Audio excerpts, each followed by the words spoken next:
So, welcome everyone. My name is Kelly Jefferson. I am known in the community as Coach Kelly J. Today's session is about all kinds of coaching and what makes the career so fulfilling.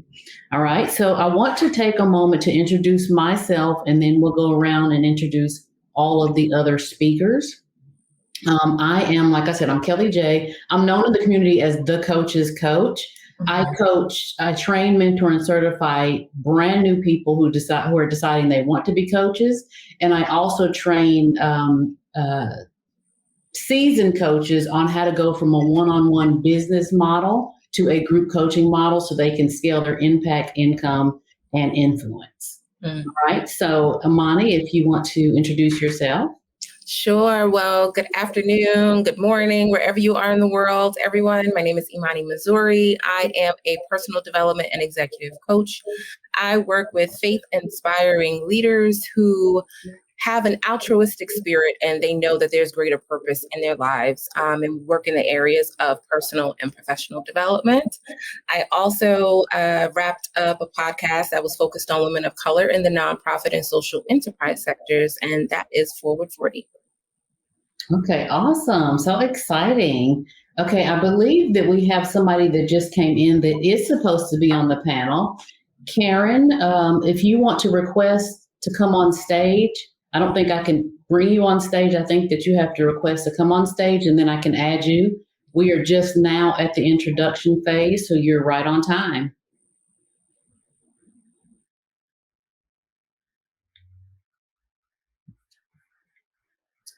Let me go over to the chat and see if she's saying anything. I don't know. Maybe Imani can help us. Imani, what did you have to press to request to come on stage?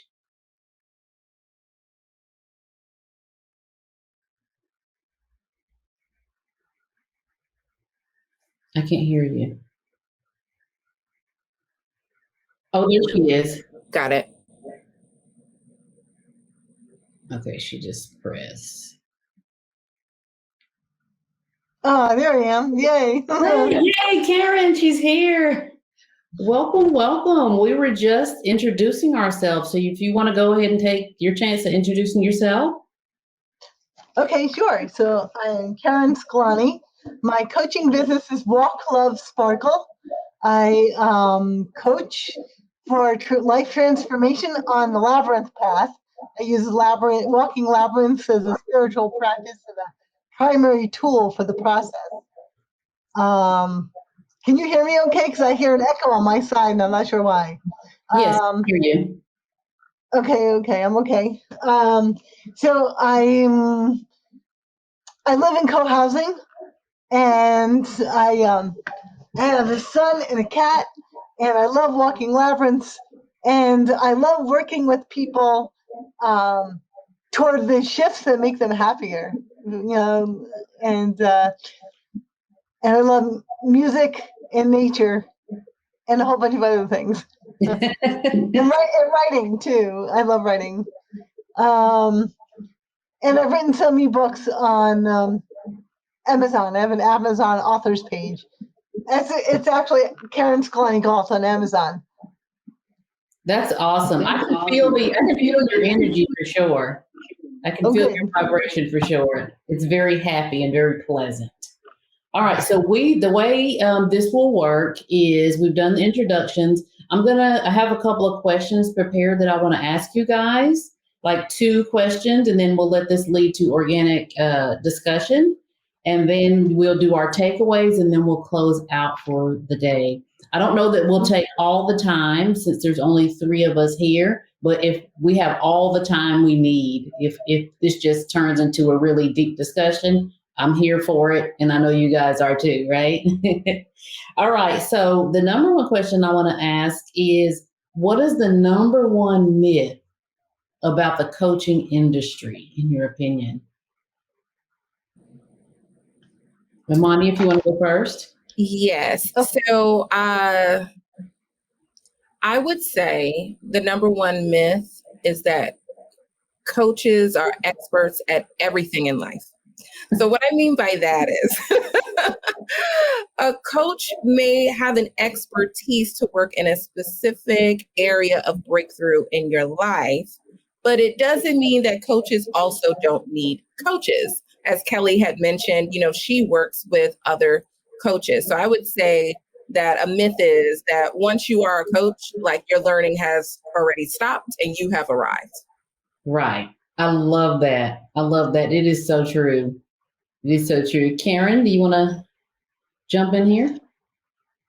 Sure. When I first looked at that question, the thing where my mind went was that like coaching was this multi-million-dollar enterprise, and anyone could do it, and it was like all about immediate gratification and glamour and glitz and all that. I mean, it seems like that is one of the myths that seem to be going around like on social media, like so the way people present the whole coaching business. And I'm thinking, oh wow, it's so not about that, because it's so about looking deep within and having the patience for small victories and things like that. And it just seems like the way it's presented just gives the wrong idea about coaching. Yes, I love Sets that. up these expectations, Yes, yes, and it makes the people think that anyone can get in this industry and be a millionaire by next week, and that's just not the case. There's so many little things that you have to do. Not saying that it can't result in a millionaire, or millions, multimillionaire, but I definitely see where there's a false sense of the reality of that journey. Yes. Yeah. Right. So I'll answer the question. I think one of the biggest myths in the coaching industry is that in order for a client to get impact or transformation, that they can only do that in a one-on-one coaching relationship. I think that one is huge. Coaching coaches, one of the programs that I run is teaching coaches, seasoned coaches, how to go from one-on-one business model to a group coaching model. And that is probably one of the biggest objections or feedback that I hear, that, well, I want to still be able to get my clients the transformation. And and I used to think that too. So no knock with that. I used to think before I went into, large group coaching, I thought there's no way that I'm going to be able to reach the people in the back in a group coaching setting. Now I know that you get even more impact in a group coaching setting because they have each other. And as the coach, you're not the do-all, be-all, end-all. You did not hang the moon. I did not hang the stars, the moon, or the sun. But when they are working with their peers, they're going through the same thing as them. That's even more transformation, because when they can look in the mirror and see someone that has the same struggles as them, they tend to become more vulnerable. And that vulnerability and peeling back those layers allows them to go further faster. Yes. If that makes sense. Yes, it does. And in a one-on-one environment, I think sometimes it takes a little bit longer because they feel guarded because the spotlight is on them. Those are good points. Very good. I've worked with someone who does work with groups, and I've been in a group coaching situation with other coaches, and there are other people that are creators as well. And it's very impactful because you feel more like you're part of a tribe of other people, and that you're not alone, and that you meet people that are so much more like you than like you normally would out in the world. And it's so comforting and it's so encouraging. Yes. Yeah. And the point that you made, Kelly, about like the impact, right? I know that I have definitely, I guess, like as you are, it depends on it. I know we're probably going to get to this, right? Like when you're starting your journey, it does it begins with those one-on-ones, right? It just in terms of like that scale that Karen was talking about, like the glitz and the glamour about coaching, that scale happens at the group, kind of like the group, the like the masses, being able to reach the masses and not always just that one-on-one. So I guess it's also like factoring in kind of like the impact on the coach's life as well. In addition, the impact, in addition to the impact on the client's life. Mm-hmm. Yes. Moving to a group coaching model has greatly impacted my life as well, not just theirs. It's stepping back, and it's almost like watching your children flourish. They're not kids, but you know what I'm saying? You've taught them a methodology. So to watch them go and change their corner of the world, which I call it, I tell them every person is responsible for changing their corner of the world, whatever that means for them. So to be able to step back and watch them change their corner of the world is just the most rewarding. Yeah. So I'm sorry, go ahead. And I think it also gives us perspective about the impact of the way we're working with people, because we see people's responses to it, to each other and to us, and see like, okay, this is working. Oh, maybe I need to word it or express it another, or present it another way to make it work better for other people. So it really is constantly, we're always learning from that too. Yes, awesome. Well, with there only being 3 of us here, I think we probably have the time to go on another round. If you have another myth that you feel like the coaching industry by, and you want to bring light to that, because I know that these sessions will be recorded. So who knows how many thousands of people, or tens of thousands of people will watch this at some point. So if you want to share another myth, that would be awesome. I think the one that most comes to mind is I think it seems like coaching, the way people present coaching is that you're coaching toward living your life defined by a narrow set of experience that are considered successful. Like it seems like they say like you want to be successful and have this life of glamour. Like so they're proposing, oh gee, if you coach with me, your life is going to explode with success and glamour. I'm like, instead of like why can't we define our own success? Why can't we define the lives we want? That kind of thing. Yes, interesting. Interesting. I like that one. Everybody's success is different, and we all get to define our own success for sure. Yes. And I was thinking of 2 things, but I'm going to go with this one and kind of, I believe it's intertwined. So another myth about coaching that I believe actually spoke to this during a LinkedIn Live before, that it's like the access points for coaching is only for those that have the means, right? So only for the top level executive. And then when you're thinking about the top level executive, it may be male, it may be white male, right? And for me as a Black woman, and then also working with women of color, they haven't necessarily seen themselves as consistently in the space of someone else guiding them as a coach in professional development. That is an awesome perspective.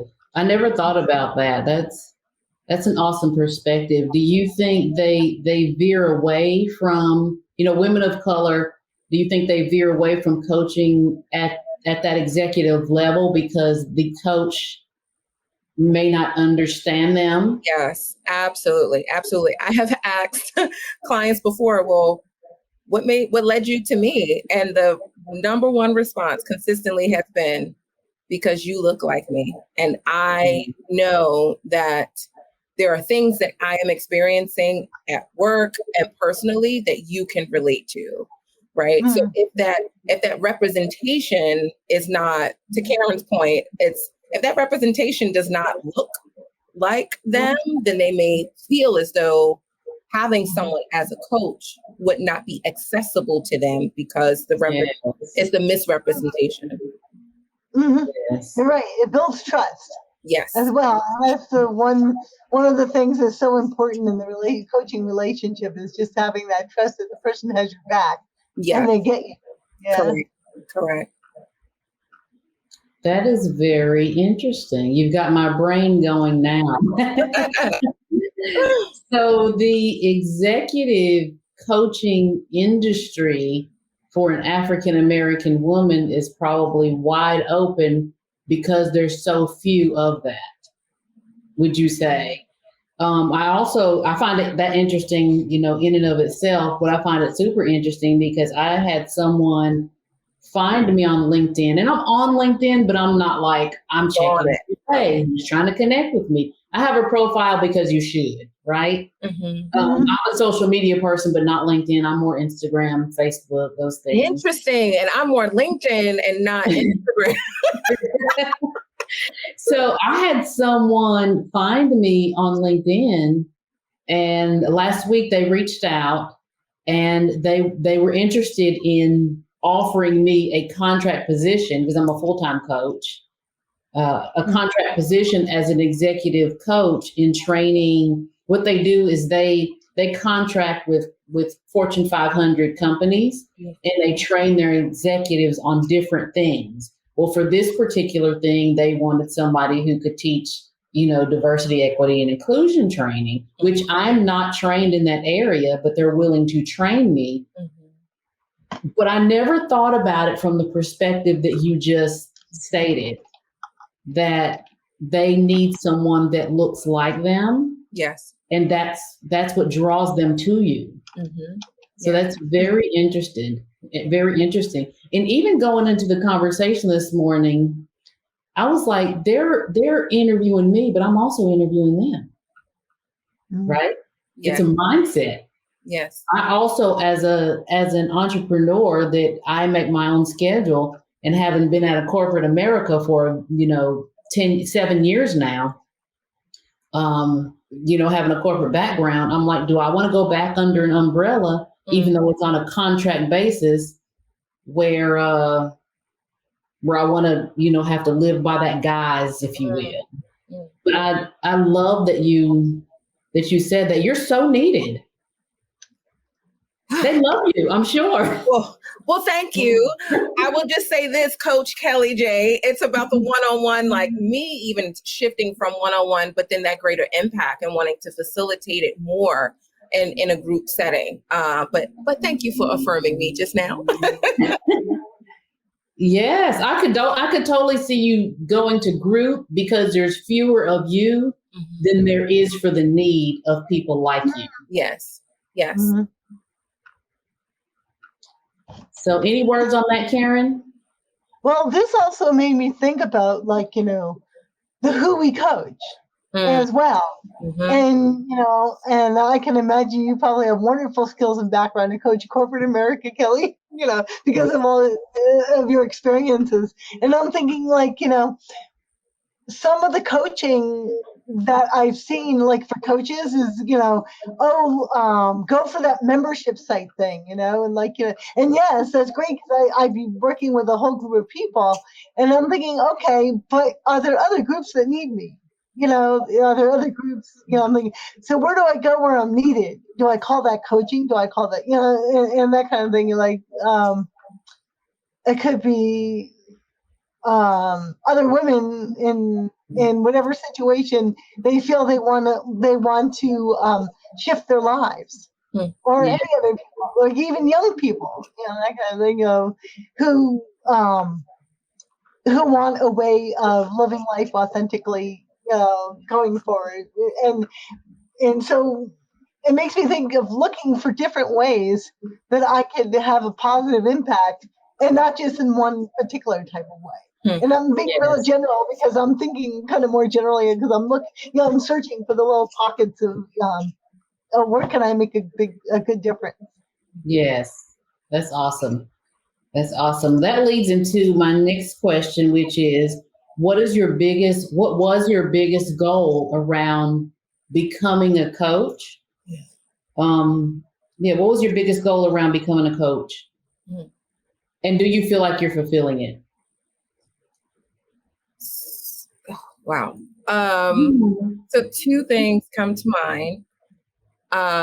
So just my journey with, coaching, it happened when I was actually at a crossroads in my career. I was dealing in a very toxic work environment, and I sought out guidance that then pointed me in the direction of coaching.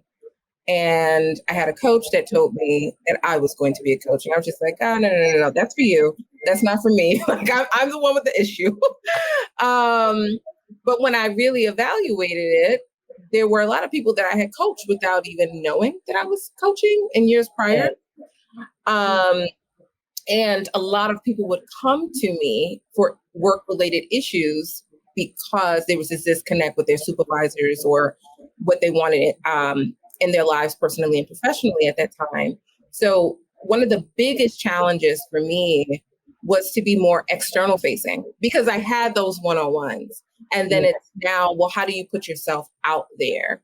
And I believe that I have achieved that. I do believe that there's more progress to be made because it kind of connects to what Karen mentioned of like where your audience is.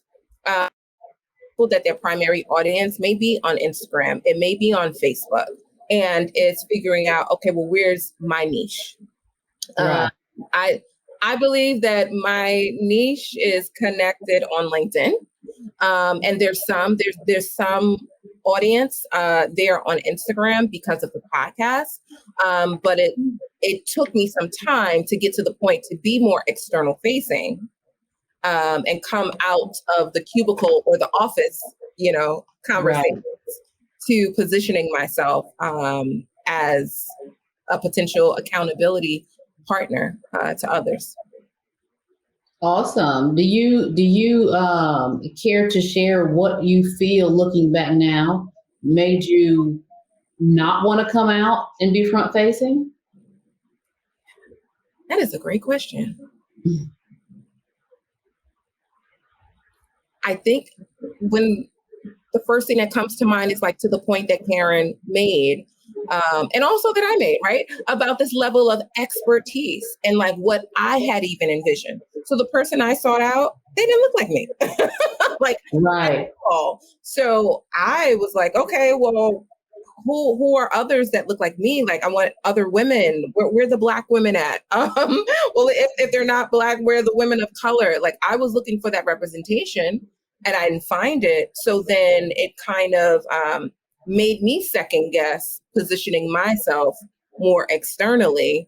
And then at the point that I did it, it's like, oh, there's a number of us out here. Yes. There's a number of us out here. I mean, it may be different areas that coaches may work in, but I was in my mind that we just didn't exist. But once I got over that hump, then I started to see, oh, okay, well, this coach may be approaching it this way, but this is also someone that I can connect with and I can network with. Right. Right. So now do you feel like you're closing the gap of what you realized existed? I believe that I'm closing the gap, but I do believe that there's more, I would say that there's more work to be done, just kind of like in the space of coaching more broadly in terms of like building community amongst coaches, right? Like I know that there's like programs that may offer, like, for example, like ICF, the International Coaching Federation, that they have, kind of like this community for you to network. But there's still a ways to go, kind of like to build those authentic relationships. And then also in the places and spaces that people want to build relationship. I believe even this past year, granted, we are meeting virtually and this is great. But there may be people who are just tapped out from connecting with people virtually. So then you don't even know that they exist. So I believe that there's progress that I have made, but I also believe like in terms of like the sector, so to speak, there still is a way to go with building an authentic community and network. Yes. Well, it sounds like you have your work cut out for you because you can be the leader of building the Women of Color Executive Coaching Leadership Board Yes. But but from what you've said, it's totally needed. And when something doesn't exist and a problem is I know. it's up to you to take the torch and close the gap. I know. Yes. And change your corner of the world. Yes. Okay, Karen. What was your biggest goal around becoming a coach, and do you feel like you're accomplishing that? My biggest goal was to support clients in empowering themselves to map their own course toward living their dreams, their dream life, whatever life they want to live, and to getting to the place where they just absolutely love their lives, and to living aligned with their own heart's desires. And a lot of the times we just get so muffled by all the information out there and distracted and whatnot. And so I want to hold space for other people to come home to themselves and use journaling and the Labyrinth path and whatnot, just to love themselves enough to spend time with themselves and then shift their lives and little by little, get to the place where they really see the magic in their own lives. Yes. And and they know they're impacting their own corner of their life. And I think I've done that. Like I've had people I worked with make feel like they've made positive shifts in their life, and are doing more of what they love, even though they might have to still have a 9 to 5. Around the 9 to 5, they can also their time is their own. They really feel like they're having the life they love around that.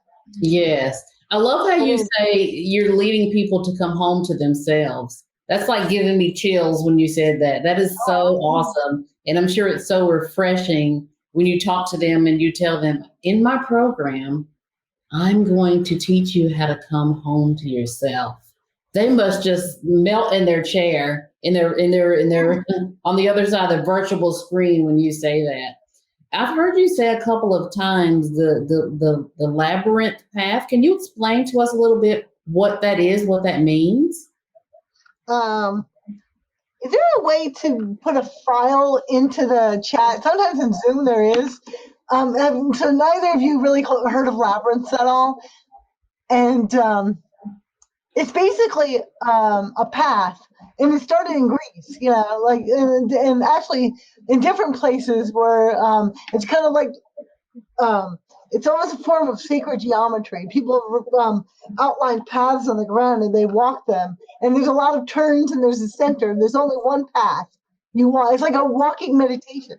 And there's different designs where you walk into a center and then you walk out again. But like you walk in, you try to let go of the distractions of the world and really meet your own intuition. Take deep breaths and and I think there's much to say for that in terms of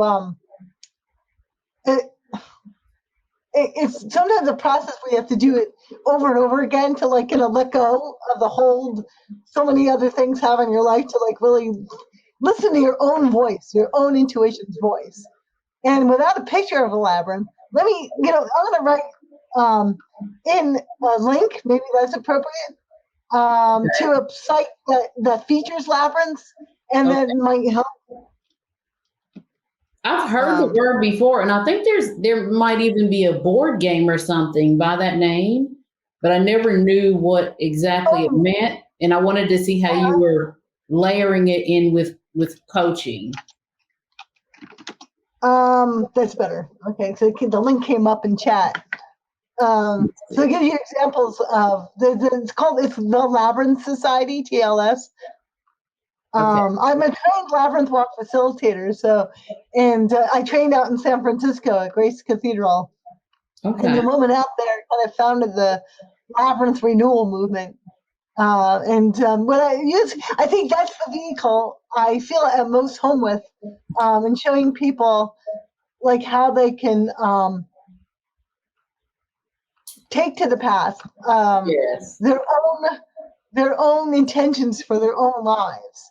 Yes. And kind of let go of expectations from others. Some people grow up with all these expectations of how they're going to live their lives, what kind of profession they're going to go into, and so much pressure. And I'm like, and they're miserable because they're living their life according to what other people Yes. want for them. Oh my gosh. That's so true.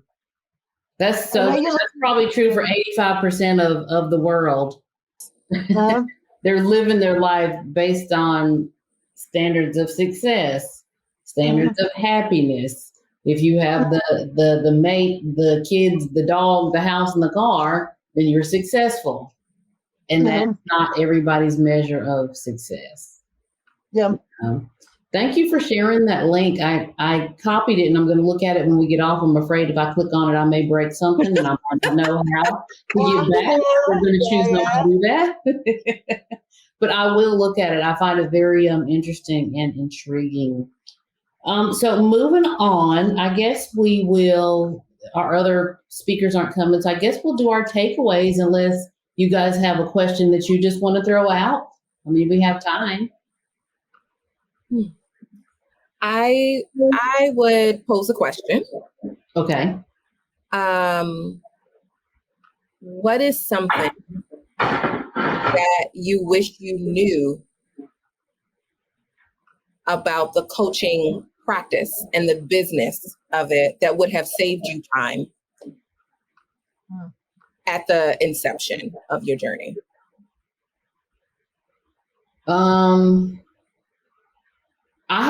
I'll go first. I have two.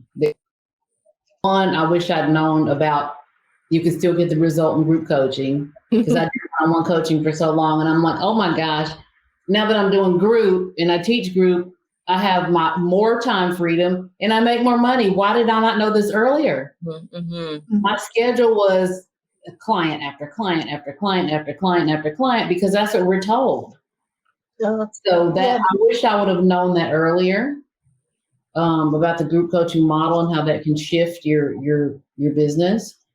The other thing I wish I would have known was, how can I say this? Was just show up as me. You kind of took. Just show up as me. When I first started coaching, I was coming out of corporate America. And I did a lot of, presenting and such in corporate America. And my audience was most typically older white males. And so in that, you present in a certain way because they hear in a certain way. You have to, you have to prepare your presentation for your audience and how they will hear and how they will receive.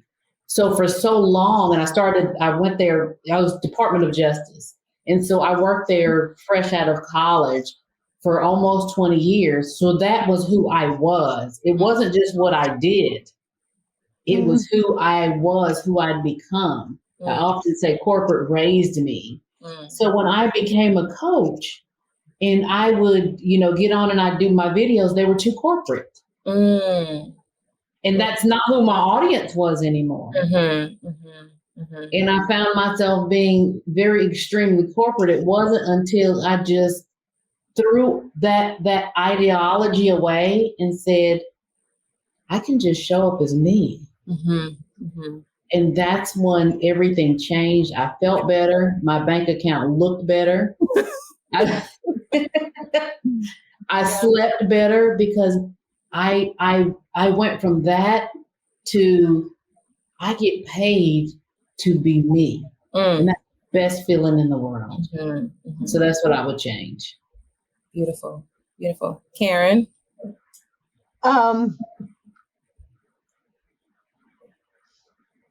I think I have a similar answer to Kelly in that I kind of had to grow out of following other people's expectations of what coaching was about and put out my own message and find my own authentic way of putting out my own message.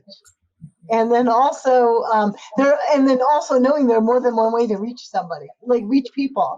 Not everyone's going to respond to the one-on-one coaching or group or anything like that. And so, so experimenting is okay. experimenting different ways of showing up is like well worth, finding the right mix, finding the right alchemy. Yes. Great point. For me, I would say it was start from where you are. Because it was a point where I felt like I have to achieve this and get this and get, I have to do all of these things instead of just start. Like start from where I was. And that connects to what you mentioned, Kelly, like the starting from a place of authenticity. And then Karen, also it's not getting caught up in how other people present their work. Because again, it's in being new to the space and then looking at examples and then initially not finding those examples, it did not reflect me. So I needed to start from where I was. And then also in that there are going to be clients that they don't vibe with you. And that is okay. Like you want to make the most impact with those that are drawn to you. Yes, it's like when I started out, it's like, oh my goodness, well, how am I going to make this, financially sustainable or, get a paying client and so on and so forth. I want to work with the people that want, me as their coach versus, someone else. And it may be okay that they're drawn to someone else, but also I needed to get to that point of being okay with that as well. I love that. That's so awesome. Yeah. Realizing that just because we may be great at what we do doesn't mean that we're the coach for everyone. Yes. Absolutely. And just still wanting them to be served, even if it's not us. Correct. Mm-hmm. Yeah. I love it. Karen, did you have a question you wanted to pose to the group? No, I was just going to affirm what we were talking about. I'm not thinking of one right now. Maybe something will pop up a little bit later. Okay. Well, I guess we can do our takeaways. I'll start. My biggest takeaway is something you just said, Imani, and that's that sometimes we think we have to do all the things before we start, when in reality, we just need to start. It's so simple, right? Yes. You just need to start. You think, well, I have to have this in place. I have to have this in place. I mean, you still have to do those things, but just start. Yes. And just filter those things in as you go. Yes. I think that's my biggest takeaway. Yes. So thank you for sharing that. Thank you. And there's a coach that is a colleague of mine, and she talks about like bite-sized goals, right? And I know that I'm a visionary, so things are very big, and then it's like those bite-sized, like start where you are and bite-sized. And I mean, it depends on how big you bite, but right. Bite-sized goals. A takeaway that I have from our time together is this point, that the point that you raised, Kelly, like it doesn't exist, and there's opportunity in the fact that there is a void, right? Like if something is missing, there's opportunity, and that opportunity may actually be you.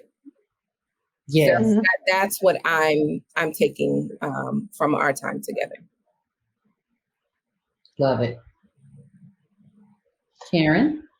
Okay, so when the whole idea of takeaway was presented, my mind was going in a whole different direction.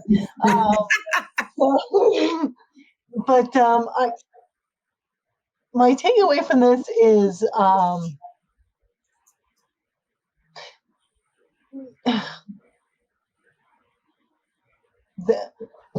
I've enjoyed talking to you all, and I think I'd expand with what Imani was saying too, like the bite-sized changes, and also being feeling free to be playful and also and have fun, and also be open to your life going in a different direction than you originally planned. Like you can feel like you make, you take on these little changes you want to make in your life, and then other changes in our lives happen. It shifts everything. Yeah. And then it might shift how you feel about where you want to go. And then and that's just a big thing. And then oh wow, a whole new world opens up. And it's so important to be open to that, just this whole new world opening up of that we didn't realize was there before because we were open to make these little changes at first. Yes. And I'm very grateful to have this conversation with both of you. And I think gratitude is part of what makes our life sparkle. Yes. I just love your one-liners, Karen. Yes. I meant to write the one earlier down. Gratitude is one of the things that makes our life sparkle. I'm like, okay, Karen. I love it. I love that. Well, thank you both for being here today. I guess we will go ahead and close out today's session. They told me to let them know who showed up. So I'll submit both of you guys' names, because what they're going to do, and what the part that I'm talking about now, I'm sure it'll be edited out. But what they're going to do is upload this to YouTube for future watching. And they will only put the bios of the people who actually showed up. Okay. So yay, there'll be 3 bios. So maybe we'll get more eyeballs on us. Yes. All right. Thank you, ladies. Yes. Thank you so much, both. And also thank you for those that tuned in. Yes. Thank you. All right. Have a good evening. You too. Bye. Have a great one. Bye-bye. Bye.